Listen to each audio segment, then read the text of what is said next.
बगीचे में यदि एक तरह का फूल लगा दीजिएगा तो उसकी खूबसूरती नहीं बढ़ेगी, लगेगा सरसों का खेत है। बागीचे की खूबसूरती तब होती है जब उसमें हर प्रकार के पेड़ लगे हो, हर तरह की फूल फुलवारी लगी हो। उसी तरह देश आगे तब बढ़ता है जब हर फील्ड के लोग वहां पे जुड़े हो। तो वैसे ही यहाँ पे भी हम गया जी में आज देख रहे हैं, सौभाग्य हमारा जो आप लोग यहाँ आए, और जो आज के युवा हैं जिनके हाथ में देश का कमांड कल को जाएगा, याद रखिएगा युवा ही चीजों को बदल सकते हैं और युवाओं की विचारधारा कभी मरती नहीं है। भगत सिंह को भले फांसी पे 4 साल पहले एजुकेशन पे भी ऐसे ही मजाक उड़ाते थे। आज से 6 महीना पहले लोग पूछते थे 25 रुपए में ईसीजी हो जाएगा, होने लगा है, जाके देख लीजिए पटना में होने लगा है। 35 रुपए में एक्सरे हो जाएगा, होने लगा है, जाके देख लीजिए यहाँ पटना में। 1000 रुपया में एमआरआई सीटी स्कैन, जाके देख लीजिए, होने लगा है यहाँ पे। सब हो गया यहाँ पे। हाँ, थोड़ा सा संघर्ष होता है। एक बाबा आए थे हमारे यहाँ, उनको हड्डी में दिक्कत था, तो उनके ना रिब्स में यहाँ पे चेस्ट की हड्डी में दिक्कत था, तो उनको लगा कि खांस रहे हैं, फेफड़ा में दिक्कत है, तो फेफड़ा के डॉक्टर को दिखाने चले गए। उन्हें पल्मो कहते हैं। तो पल्मो के डॉक्टर बोले एक्सरे वगैरह देख के कि आपको ऑर्थो का दिक्कत है, ऑर्थो के डॉक्टर से दिखा दीजिए। ऑर्थो का, हड्डी के डॉक्टर को ऑर्थो बोलते हैं। तो बाबा जी को सुनाई दिया ऑर्थो में दिखा लीजिए। तो बाबा जी चले गए ऑर्थो वाले डिपार्टमेंट में, बाद में उनको भेजा गया ऑर्थो। मेरे कहने का मतलब समझिए कि हमारे अस्पताल में वो इंसान भी चला आता है जिसको ऑर्थो का मतलब नहीं पता है। मेरा उद्देश्य बस आपको बताने का यही था कि हम समाज के अंतिम पावदान पर बैठे इंसान को देखते हैं कि वहां तक भी पहुंच रहा है या नहीं पहुंच रहा है। किसानों के लिए भी ये होगा, भले लोगों को मजाक लग रहा है, लेकिन ये किसानों के लिए भी हम करके दिखाएंगे। और मेरा उद्देश्य है कि किसान उसी हवाई चप्पल में जब शोरूम के शीशे का दरवाजा हटाकर और पूछे ये 4 व्हीलर कितने का आता है, अपने लिए ले जाएंगे यहाँ पर। ये सपना पूरा कर लेंगे। बाकी हमारा जीवन में दूसरा कोनो सपना नहीं है। आप लोगों से मिले हमें बड़ा खुशी होता है। लोग कहते हैं कि इतना कम फीस में काहे पढ़ाएं। अरे भैया, ज्यादा फीस में पढ़ा के क्या कर लेते? 10 गो घर बना लेते ना 20 गो घर बना लेते। बंबई, दिल्ली, गुजरात, लखनऊ, कानपुर, हर जगह घर बना लेते। लेकिन उस धन को त्याग देने के बाद आज सारे हिंदुस्तानियों के दिल में मेरा एक घर है जो पैसे पे कोई नहीं बना सकता है। ये मोहब्बत, ये प्रेम है जिसके हम आप लोग के सदा आभारी रहेंगे। शायद हम इसका ऋण कभी ना चुका सकें, लेकिन याद रखिएगा हमारे शास्त्रों में भी यह पढ़ाया जाता है कि कर्जा लेके मत मरना, कर्जा चुका के मरना। पढ़ाया गया होगा, हम सब सुने होंगे। मंच पे उपस्थित सभी गणमान्य लोग को यह बात होगा कि हम लोग कर्जा लेके नहीं मरना है। लेकिन 3 टाइम किसान का उगाया अनाज खाकर आप कैसे उसका कर्जा भूल गए? उसका कर्जा बिना उतारे, उसका कर्जा क्या होगा जिसने 3 टाइम तक बंजर जमीन की छाती चीर कर उसने अनाज उगाया था। जिस धूप में आपको दुआरी पे निकलने में आपको चुनचुनी और जलन महसूस होती होगी, उस धूप में वो किसान खेतों में काम किया था। इसलिए उनका ऋण चुकाना मत भूलिएगा। हम आपसे यही कहना चाहते हैं।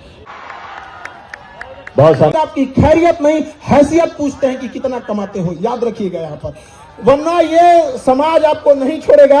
अब जिस दिन आप कमजोर होंगे पैसे से, समाज में आपका कद गिर जाएगा, उस दिन समाज आपको आपका असली चेहरा दिखाएगा।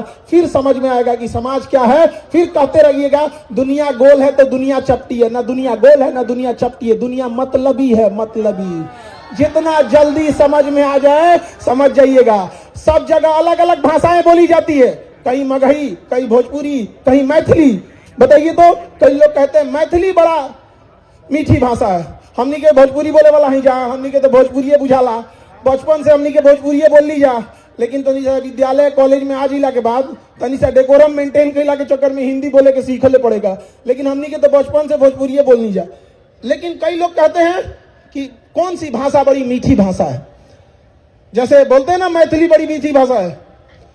मतलब की भाषा सबसे मीठी भाषा होती है। जब मतलब रहेगा इतना मीठा बोलेगा, इतना मीठा बोलेगा जिसका कोई हद नहीं।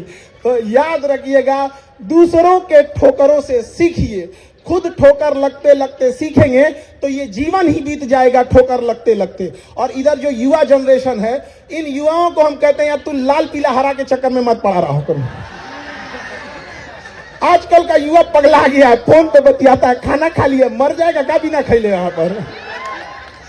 ये युवाओं से हम कहते हैं, और कई वो टेंशन में, डिप्रेशन में चल जाता है सब।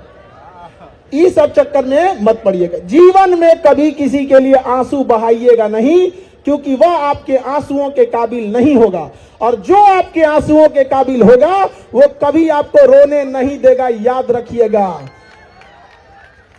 तो दिल लगाना है तो किताबों से लगाओ, बेवफा भी निकलेगी तो मुकद्दर बनाकर छोड़ेगी। यंग जनरेशन, पढ़ाई में कभी लापरवाही मत कीजिएगा। कई बार हम यंग जनरेशन के बच्चों को देखते हैं कि पढ़ेगा फिर 10 दिन छोड़ देगा, जब एग्जाम आएगा दबा के पढ़ेगा, उसके बाद पढ़ाई छोड़ देगा।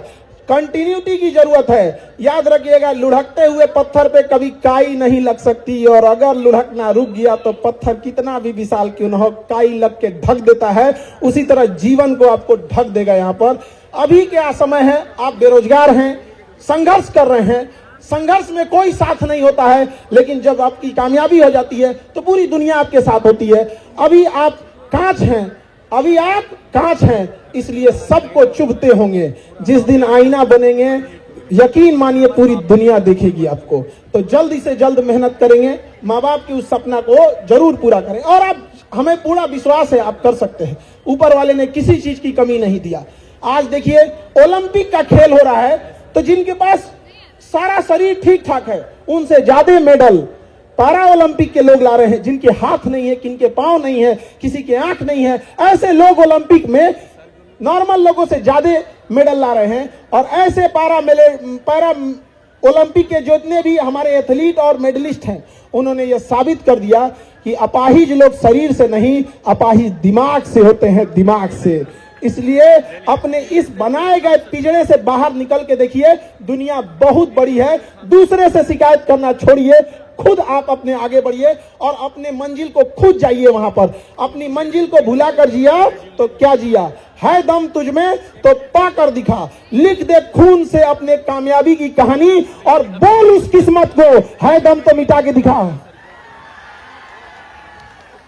तो और हम आप लोगों से फिर मिलते रहेंगे, बातें कभी खत्म नहीं होगी। आप लोग को देखते लगता मेरा अपना परिवार है, लेकिन चूंकि समय को देखते हुए और जो हमको फिर पटना भी जाना है, वहाँ क्लासेज भी रहते हैं, इसलिए हम आप लोगों से विदा लेना चाहेंगे। और परसों हम चूंकि हॉस्पिटल में इमरजेंसी था, इसलिए हम चले गए, उसके लिए एक बार क्षमा करेंगे, आपसे माफी मांगते हैं। हम फिर आते रहेंगे और हमेशा जीवन, हमें जब तक जिंदगी रहेगी आपको हम याद किया करेंगे। जब याद करना बंद कर दे तो समझ जाना कि खुदा ने याद कर लिया।